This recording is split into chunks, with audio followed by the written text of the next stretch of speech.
Aqui para o nosso TJ Aparecida, a gente prepara muitos textos. Para fazer o jornal, são horas redigindo as notas, reportagens. Mas aonde a gente faz isso? No computador, né, Edu? Pois é, Rai. Pelo celular também a gente resolve muitas coisas, digitando, mas e o ato de escrever à mão, hein? Onde ele está no nosso dia a dia? Você também sente que deixou esse hábito de lado? Bem, a repórter Rafaela Lourenço foi mostrar o impacto disso na vida das pessoas.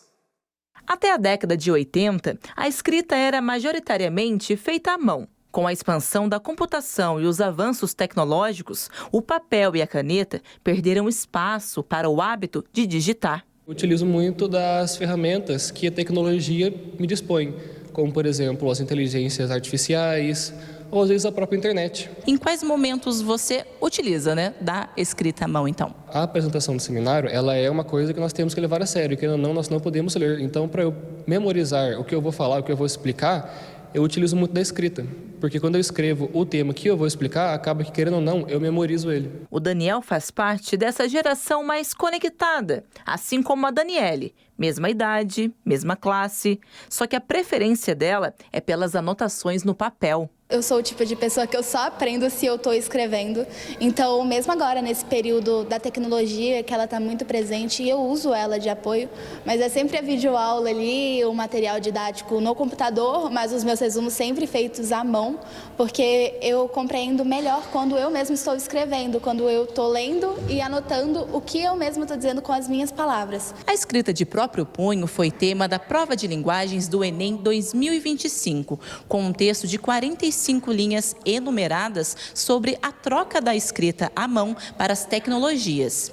Apesar do maior uso das telas, o estímulo à escrita no tradicional papel é reforçado nas salas de aula. Eles aprendem, eles acabam refletindo, até encontrando o próprio erro quando eles escrevem, coisa que antes, quando era tudo digital, eles não conseguiam verificar, porque o digital corrigia os acentos, por exemplo, às vezes aparecia grifadinho a palavra, daí faltava uma vírgula, faltava uma concordância, e isso estava tirando deles essa percepção dos desvios, por exemplo, gramaticais. Hoje a gente já não tem isso, eles estão encontrando, lendo mais, e na leitura eles aprendem e na escrita eles só reforçam aquilo que eles aprenderam. Segundo a professora, a lei federal que proíbe o uso de celulares e aparelhos eletrônicos nas escolas, além de auxiliar na socialização dos estudantes, beneficiou e muito o aprendizado em geral. Com isso, os alunos estão anotando, estão escrevendo, estão fazendo resumos, mapas mentais,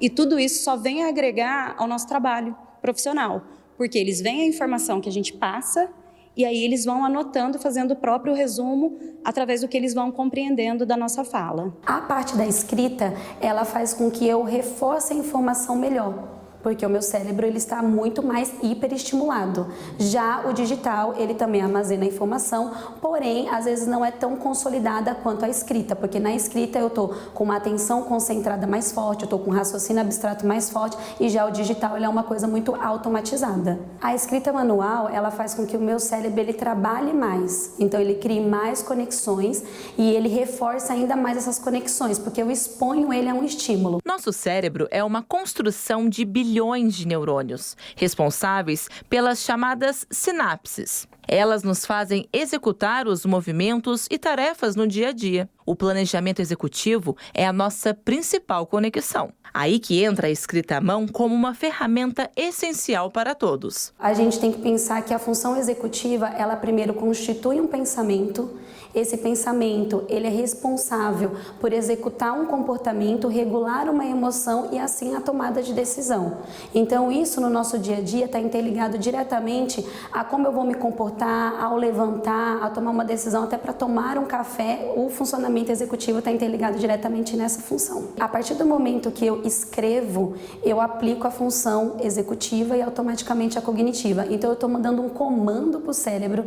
Esse comando que eu mando para o meu cérebro, São várias redes entre eles, neurais, que faz com que eu aplique a coordenação motora fina, em alguns casos a coordenação motora grossa, quando a gente fala de uma criança, eu execute o planejamento, o raciocínio abstrato, e é a conjunção disso que faz com que eu elabore uma escrita. A atividade é indicada a vários momentos do dia, como escrever bilhetes, fazer listas de compras e metas semanais, além de estar ligada a arte-terapias e profissões. O Daniel é tatuador e letrista. Desenhar faz parte da sua vida desde a infância. E eu vi que os desenhos de letras era muito interessante e eu quis me dedicar para melhorar minha letra, para melhorar, eu já estava agora, foi uns 10 anos atrás que eu comecei, 8 anos atrás, a me dedicar ao lettering. O lettering, ele é, na verdade, desenho das letras.